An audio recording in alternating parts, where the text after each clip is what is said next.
வணக்கம் நண்பர்களே. ஏற்கனவே நம்ம அணிகள் டாப்பிக்கில் ஒரு 3 வீடியோ பார்த்துருக்கோம். இப்போ அதனுடைய தொடர்ச்சியாக இது 4வது பார்ட். இதில் என்ன பார்க்க போகிறோம் அப்படின்னா, அணிகள் மீதான செயல்கள் அப்படின்னு சொல்லிட்டு நம்ம இது போன வீடியோட லாஸ்ட்லேயே சொல்லியிருந்தோம் பாருங்கள். அணிகள் மீதான செயல்கள் அப்படிங்கிறது மொத்தமாக ஒரு 3 இருக்குது. என்னென்னா கூட்டல், கழித்தல், பெருக்கல் அப்படின்னு சொல்லிட்டு. அதில் இந்த வீடியோவில் நம்ம பார்க்க போகிறது கூட்டலும் கழித்தலும் பற்றி பார்க்க போகிறோம். பெருக்கலை ஒரு தனி வீடியோவில் பார்க்கலாம். கூட்டல் அப்படிங்கிறது ஒன்றும் இல்லை, ரொம்ப சிம்பிள். பெருக்கலை கம்பேர் பண்ணும்போது கூட்டலும் கழித்தலும் ரொம்ப சிம்பிள். இதில் பார்த்தீங்கன்னா ஏ அப்படின்னு சொல்லிட்டு ஒரு மேட்ரிக்ஸ் கொடுத்துருக்காங்க, பி அப்படின்னு சொல்லிட்டு ஒரு மேட்ரிக்ஸ் கொடுத்துருக்காங்க. கொஷின் என்ன கேட்டிருக்காங்க அப்படின்னா ஏ ப்ளஸ் பி என்ன அப்படின்னு சொல்லி கேட்டிருக்காங்க. ஒன்றுமே இல்லை, ரொம்ப சிம்பிள். ஃபஸ்ட் நம்பரை ஃபஸ்ட் நம்பரோட ஆட் பண்ணணும். அப்போ ஏ ப்ளஸ் பி வேணும் அப்படின்னா ஒன்றையும் கூட்டினா 2, ரெண்டாவது நம்பரோட ஆட் பண்ணணும். 2 7 கூட்டினோன்னா 9, 3 அடுத்த நம்பர் 3 0 கூட்டினோன்னா 3. கூட்டும்போது தப்பில்லாமல் பண்ணணும், அவ்வளோதான். அடுத்து பாருங்கள் 4, இங்கே 1, 4 1 5, அதே மாதிரி 5 3 5 3 8, 6 1 6 1 7, 7 2 7 2 9, 8 4 8 4 12, 9 0 9 0 9. இவ்வளோ தான் ஏ ப்ளஸ் பியோடைய வேல்யூ. ரொம்ப சிம்பிள். ஏ ப்ளஸ் பி. சப்போஸ் இதுவே அவங்க ஏ மைனஸ் பின்னு கேட்டிருந்தாங்கன்னா இதே இடத்துல ஏ மைனஸ் பின்னு கேட்டிருக்காங்க அப்படின்னு வச்சுக்கோங்களேன். ஜஸ்ட் என்ன பண்ணால் போதும், ஏவிலேருந்து பிஏ மைனஸ் பண்ணால் போதும். பாருங்கள் 1 -1 அப்போ 0, 2 -7 -5, அந்த குறி ரொம்ப முக்கியம், ப்ளஸ் மைனஸ்லாம் கவனமாக போடணும். 3 -0 3, அடுத்தது 4 -1 3, 5 -3 2, 6 -1 5, 7 -2 5, 8 -4 4, 9 -0 9. முடிஞ்சிச்சு. இது ஏ மைனஸ் பி. சரிங்களா? ஸோ ஏ ப்ளஸ் பின்னா அப்படியே அந்த கரஸ்பாண்டிங் எலமெண்ட்ஸ் அப்படின்னு சொல்லி சொல்லுவாங்க. நேராக இருக்கிற நம்பர்ஸை ப்ளஸ்னால் ஆட் பண்ணிக்கணும், மைனஸ்னால் அப்படியே மைனஸ் பண்ணணும். வேறு ஒன்றுமே இல்லை. இதில் கவனிக்க வேண்டிய விஷயம் ஒன்றே ஒன்று இருக்குது. என்ன அப்படின்னா, 2 அணிகளை நாம் கூட்டவோ இல்லை கழிக்கவோ செய்கிறோம் அப்படின்னா ரெண்டுத்தோட ஆர்டரும் சேமாக இருக்கணும். ரெண்டுத்தோட ஆர்டரும் எப்படி இருக்கணும்? சேமாக இருக்கணும். உதாரணத்துக்கு பார்த்தீங்கன்னா இது பார்த்தீங்கன்னா 3x3, இதுவும் பார்த்தோம் அப்படின்னா 3x3. ஸோ ரெண்டுத்தோட ஆர்டரும் சமமாக இருந்துச்சுன்னா மட்டும்தான் கூட்டலோ கழித்தலோ செய்ய முடியும். சரிங்களா? இப்போ இந்த கொஷின் பாருங்களேன். ஏ கொடுத்துட்டாங்க, பி கொடுத்துட்டாங்க, 2a + பின்னு கேட்டிருக்காங்க.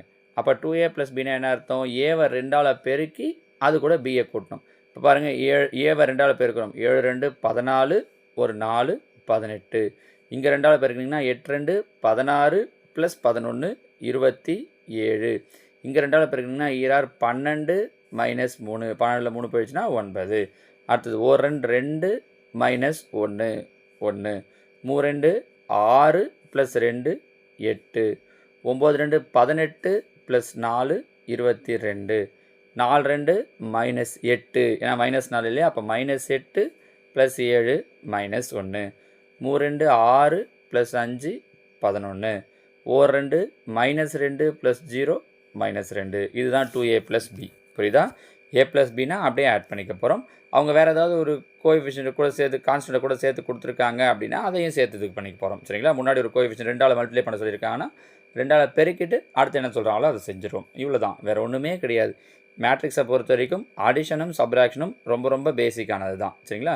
இப்போ இதில் பாருங்களேன், ஏ கொடுத்துட்டாங்க, பி கொடுத்துட்டாங்க, இனியில் ஏ + பி காண்கன்னு கேட்டிருக்காங்க. இதுதான் முன்னாடி சொன்னது.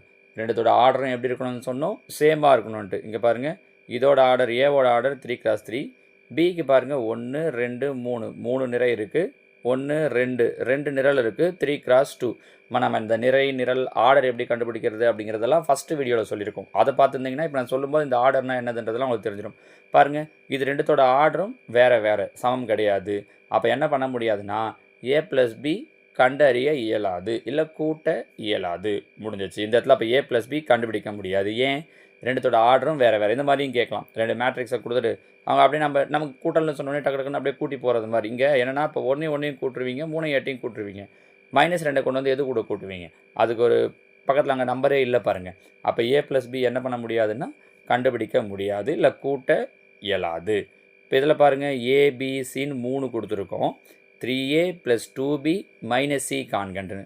இதை நீங்களே பொறுமையாக உட்காந்து ட்ரை பண்ணுங்கள். ஒன்றுமே இல்லை. இப்போ நான் ஒரு நம்பர் செஞ்சு காட்டுறேன் பாருங்கள். 3aனா இதை 3ஆல் பெருக்கணும். அப்போ 3, 2b 2 16 -c இங்கேருந்து இதை மைனஸ் பண்ணணும். அப்போ -5. அப்போ 3 ஆரம் 19, 19ல் 5 போயிடுச்சு அப்படின்னா 14 அப்படிங்கிறது ஃபஸ்ட் நம்பர். இப்போ அதே மாதிரி இங்கே பண்ணிங்கன்னா 3 8 24 ப்ளஸ் 2b, 6 -12, ஏன்னா இங்கே மைனஸ் இருக்குது இல்லையா, மைனஸ் சி -3. அப்போ 12 3 கூட்டினா 15, -15, 24லேருந்து 15 மைனஸ் பண்ணோன்னா 9. அடுத்தது இங்கே பார்த்தீங்கன்னா 3a 3 9 plus 2b -4 2 8 minus C அப்போ -0. 9ல் 8 போயிடுச்சு அப்படின்னா 1. இந்த மாதிரி நீங்கள் மற்ற 2 ரோவுக்கும் கண்டுபிடிங்க பார்க்கலாம். புரியுதா? அவங்க என்ன சொல்லியிருக்காங்களோ அந்த மேட்ரிக்ஸை அந்த எழுத்தால் அந்த நம்பரால் மல்டிப்ளை பண்ணிக்கணும். அடுத்தடுத்து ப்ளஸ்ஸோ மைனஸோ என்ன சொல்லியிருக்காங்களோ அதை செய்யணும். ட்ரை பண்ணி பார்க்குறீங்களா? இதை நீங்கள் உங்களோட நோட்டில் ஒர்க் அவுட் பண்ணி பாருங்கள். சரிங்களாம்மா? நீங்கள் இதெல்லாம் ப்ராக்டிஸ் பண்ணி பார்த்தீங்கன்னா தான் ஈஸியாக இருக்கும். பார்க்குறப்ப எல்லாமே அப்படியே புரிஞ்சிடும். ஆனால் ப்ராக்டிஸ் பண்ணும்போது தான் அந்த சின்ன சின்ன ப்ளஸ் மைனஸ் மிஸ்டேக் வரும்போது தான் உங்களுக்கு நம்ம எங்கே தப்பு பண்ணுறோன்றதை கண்டுபிடிக்க முடியும். சரிங்களா? அடுத்து பாருங்கள்.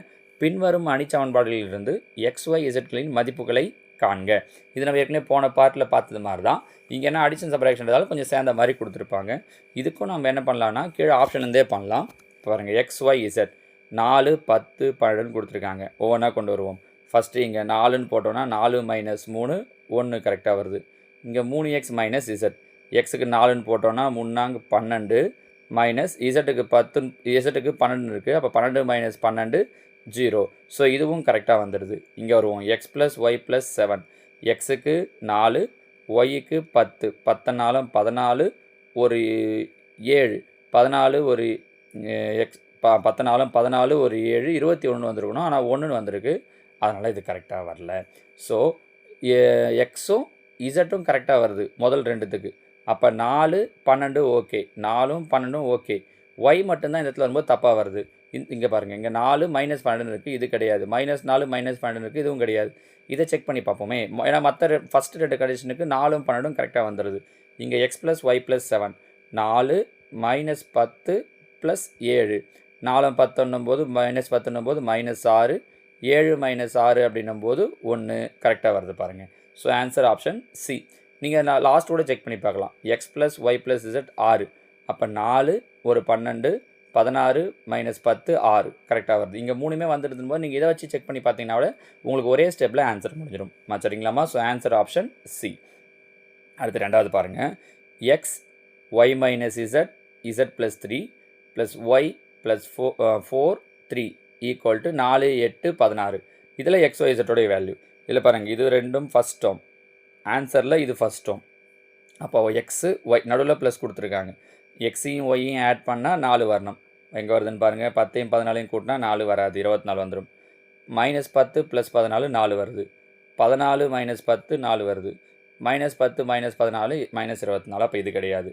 ஸோ இந்த ரெண்டு ஆன்சரில் ஏதோ ஒன்று கரெக்டாக. நீங்கள் அடுத்து எங்கே வித்தியாசம் வருது இசட்டை வச்சு கூட கண்டுபிடிக்கலாம். இங்கே இசட்டில் 12 இருக்குது, இங்கே இசட்டில் 10 இருக்குது. இசட் வர டேர்ம் தோ இருக்குது பாருங்கள், மூணாவது டேர்ம். இசட் +3 + 3னா இசட் +6 அப்ளை பண்ணி பாருங்கள். 10ன்னு போடுறேன். 10 + 3 13, இங்கே ஒரு 3 கூட்டினா 16. தோ லாஸ்ட் டேர்ம் கரெக்டாக 16 வருது. So answer option B. அப்போ சி வராது. செக் பண்ணி பார்த்தீங்கன்னா தெரியும் சிக்கு வராது. சிக்கு இப்போ இங்கே இசட்டுக்கு 12 போட்டிங்கன்னா 12 3 15 3 18ன்னு வருது. அங்கே 16ன்னு இருக்குது. அப்போ இது கிடையாது. ஸோ ஆப்ஷன் பி தான் இதற்குண்டான சரியான விடை. நம்ம புரிஞ்சுக்க முடியுதா? அங்கே போன பார்ட்டில் என்ன பண்ணோன்னா இந்த மாதிரி 2 இது கொடுத்துருக்க மாட்டோம். வெறும் 1 மட்டும் கொடுத்துட்டு ஈக்குவல் கொடுத்துருப்போம். இங்கே கூட்டல் கண்டுபிடிக்கிறதால நடுவில் கூட்டலோ கழுத்தில் கொடுத்து 2 கொடுத்துருக்காங்க. வேறு எதுவும் இல்லை. சரிங்களாம்மா? ஸோ XYZ கேட்குறாங்கன்னா கீழே நீங்கள் ஆப்ஷன்லேருந்தே பண்ணிக்கலாம். இதோ இதுவும் அதே மாதிரி எக்ஸு ஒய் கொடுத்துருக்காங்க. இதுக்கும் பாருங்கள். X 4 - 3 Y -2 3 = 4 6. XY ஒரு ஃபஸ்ட் ஆப்ஷன் எடுத்துக்கலாமா? 4 6ன்னு எடுத்துக்கிறேன். எக்ஸுக்கு 4 போட்டிங்கன்னா இங்கே பெருக்கல்ல இருக்குது. அப்போ 4 4யும் பெருக்குனா நன்னாங்கு 16. ஒய்க்கு 6ன்னு எடுத்தோன்னா -6 போடும்போது 6 12, 16 - 12 4 கரெக்டாக வருது. ரெண்டாவது லைனையும் செக் பண்ணி பார்க்கணும். அதுவும் கரெக்டாக வந்தால் தான் நம்ம எடுத்தது கரெக்டு. 4 4 3 12 மைனஸ் இருக்கிறதால -12. ஒய்க்கு 6ன்னு எடுத்தோன்னா 3 18 + 18, 18 - 12 6 கரெக்ட். 6 சரியாக வருது. ஸோ அப்போ option A correct. Option A 4, 6ங்கிறது சரியான விடை. நம்ம புரிஞ்சுக்க முடியுதா? அடுத்த இங்கே பாருங்கள். இதுவும் XYயை வச்சு சொல்லியிருக்காங்க. இங்கே எக்ஸுக்கும் ஒய்க்கும் 2 வேல்யூ வருது.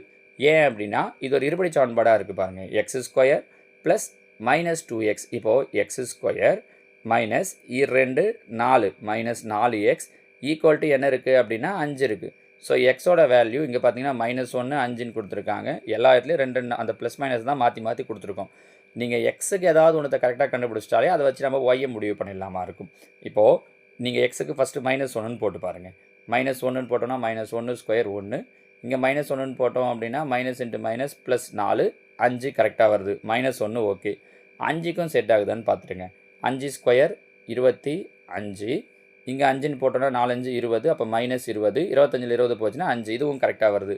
ஸோ எக்ஸுக்கு -1, 5ன்றது தான் கரெக்டு. -1, 5 இங்கே வரல, -1, 5 இங்கே வரல, -1, 5 இங்கே வரல. அப்போ ஆன்சர் இது தான், முடிஞ்சிச்சு. ஒய்யே கண்டுபிடிக்க வேண்டாம். ஒய்யை வேணா இப்போ நான் சொன்னது மாதிரி இங்கே கொண்டு வந்து ஒய்க்கு அப்ளை பண்ணி பாருங்கள். ஒய்க்கு என்ன இருக்குது, y square -2y equal to 8ன்னு இருக்கா. நீங்கள் கொண்டு வந்து இங்கே அப்ளை பண்ணி பாருங்கள், உங்களுக்கு இந்த ஆன்சர் கரெக்டாக வந்துடும். புரியுதுங்களாம்மா? இவ்வளோ தான், ஒன்றுமே இல்லை பாருங்கள். ரொம்ப ரொம்ப சிம்பிள். போன இதில் பார்த்தது மாதிரியே தான் எக்ஸ் ஒய்க்கு வேல்யூ வச்சும் கேட்பாங்க. அதே மாதிரி இங்கே ஒன்று கொடுத்துருக்கோம் பாருங்கள், அணிகளை வச்சு கொடுத்துருக்கோம். அணிகளை வச்சு என்ன பண்ணியிருக்கோம்னா x plus y x minus ஒய்ன்னு 2 கொடுத்துட்டு அதிலேருந்து எக்ஸ் ஒய்ன்னு இப்போ மேலே பார்த்தது வெறுமனே சின்ன சின்ன நம்பர் எக்ஸ் ஒய்ன்ட்டு இங்கே 2 அணிகளே கொடுத்துருக்கோம். இது நீங்கள் ட்ரை பண்ணுங்கள். X plus Y equal to 7 0 3 5ன்னு கொடுத்துருக்கோம். X minus Y equal to 3 0 0 4ன்னு கொடுத்துட்டு எக்ஸ் ஒய்யை கேட்டிருக்கோம். இப்போ இது எக்ஸு இது ஒய்ன்னு வச்சுக்கிட்டு ரெண்டுத்தையும் ஆட் பண்ணி பாருங்கள். இங்கே இருக்கிற மாதிரி 7 வரணும். புரியுதா? 7 0 3 5 இது ரெண்டுத்தையும் ஆட் பண்ணால் இந்த ஆன்சர் வருதான்னு பாருங்கள். அதே மாதிரி மைனஸ் பண்ணால் இந்த ஆன்சர் வருதான்னு பாருங்கள். வந்தால் இது ஆன்சர், வரலனா இது ஆன்சர் கிடையாது. புரியுதா? உள்ளே இருக்கிற எல்லா நம்பர்ஸையும் ஆட் பண்ணி பார்த்து இது வரணும். உள்ளே இருக்கிற எல்லா நம்பரையும் மைனஸ் பண்ணி பார்த்து இந்த பேர் வரணும். அப்படி வந்துச்சு அப்படின்னா இதுதான் ஆன்சர். சரிங்களா? ட்ரை பண்ண பார்க்கலாம். ரொம்ப சிம்பிளான கொஷின் தான். ஆப்ஷன் இருந்து தான் ட்ரை பண்ண போகிறீங்க. இவ்வளோ நேரம் வெறும் சிம்பிளாக எக்ஸ் ஒய் வச்சு சொன்னோம் இல்லையா? இங்கே 2 அணிகளை வச்சே சொல்லியிருக்கேன், ட்ரை பண்ணலாம். அடுத்ததாக நீங்கள் ப்ராக்டிஸ் பண்ணுறதுக்காக ஒரு சம் கொடுத்துருக்கேன் பாருங்கள். ஏபின்னு 2 மேட்ரிக்ஸ் கொடுத்துட்டேன். b - 5a கேட்டிருக்கேன், இது ஒரு கொஷின். இன்னொன்று 3a - 9b கேட்டிருக்கேன். இது ஃபஸ்ட்டு ஆடோ சப்போ பண்ண முடியுமானா பண்ண முடியும். ரெண்டுத்தோட ஆர்டரும் சமம். ஏன்னா இதோட ஆர்டர் பார்த்தீங்க அப்படின்னா 2x3, இதோட ஆர்டரும் பார்த்தீங்க அப்படின்னா 2x3 தான்.